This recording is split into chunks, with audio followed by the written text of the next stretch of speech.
Hello, in front of me I've got Samsung Galaxy S22 Ultra. In this video I'll show you how to manage Google Pay app. In the beginning, let's enter Google Pay.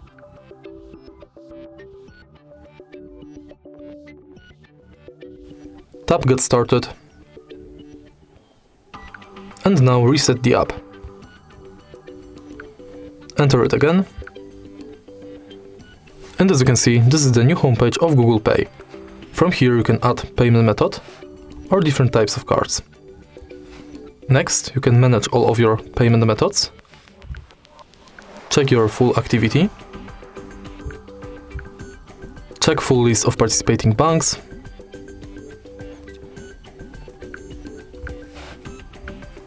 in settings you can enable or disable email updates, Gmail imports, personalization from Google Pay, purchase notifications, updates about your passes, offers and tips, and edit your account info.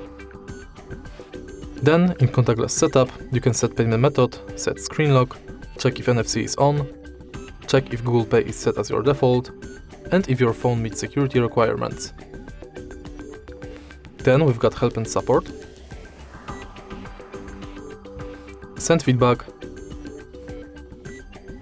and access to our Google account. And that's it. If you find this video helpful, please leave like, comment and subscribe.